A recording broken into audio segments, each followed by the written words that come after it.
Hey, it's Brian Wright from WrightPartnersInc.com, BrianWright732.com, PhillyBCSA.com, and soon, very, very soon, FitIn.com, PHITIN.com.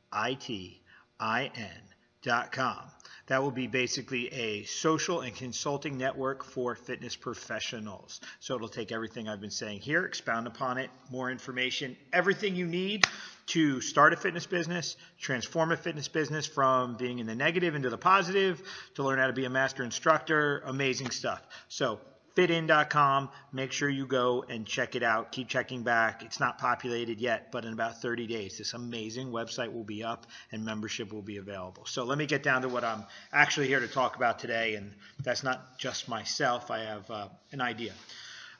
This may be an uncomfortable way to get an idea across, but it's as raw a truth as we can talk about.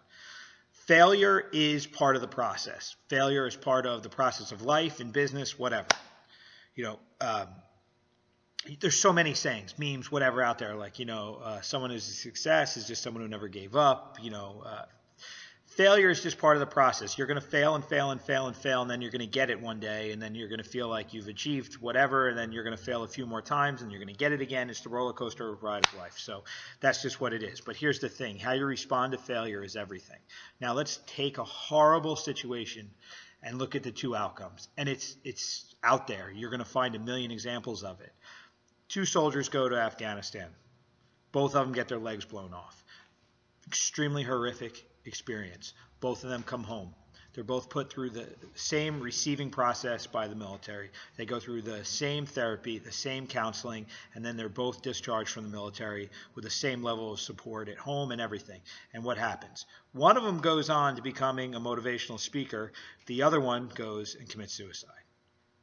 It's a dark reality of extreme situations like that. I feel uncomfortable saying it because I don't want anyone to feel I'm disrespecting anyone that's been through either side of it in any way. But it's just an example of how a traumatic experience can have two very extreme outcomes. One person will have a more fulfilled life from a horrific experience, and another person won't be able to deal with it and will take their life. You have to decide for yourself how you're going to deal with failure, how you're going to deal with what may be considered a horrific experience for you. If you are going to be an entrepreneur, if you are going to be a leader of people, if you are going to be in business in any way, shape, or form, you will run into an event at the time which will feel like a catastrophic, horrific, end-of-the-world scenario. It will be the worst thing that you could possibly imagine. You will hit this multiple times, and you will either fold and go work for someone else, or you will carry on, you will use it as a teachable moment, and you're going to move forward better off than when it hits you. It's really up to you to decide if each moment is going to teach you or if these moments are going to break you. You just can't ride the good waves. You can't be a fair weather friend to your own business. You have to be prepared for the best days and the worst days. And your worst days are the reason why you have the best days. It's that juxtaposition of things that makes everything so appreciated or not appreciated. So understand that no matter what situation you are in right now, there is something to take from it which will make tomorrow better. If you don't learn from the good moments today, tomorrow could be that horrific day. If today is one of those horrific days, you've got to take a step back. You've got to analyze the situation and use this as the fuel to make tomorrow better. Get in the habit of doing this, and then each tomorrow will be better, and then you'll continue to rise.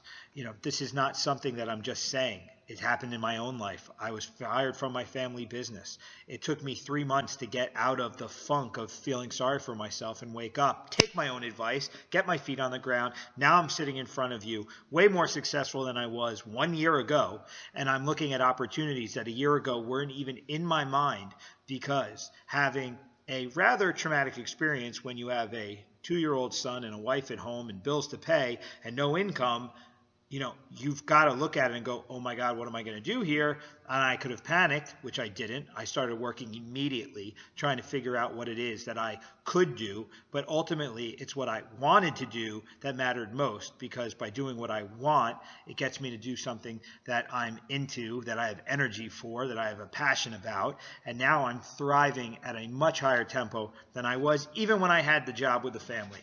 So you've got to take these moments and just find that motivation. Again, are you going to be the person that breaks, or are you going to be the person that moves forward and becomes something better? So that's the message of the day.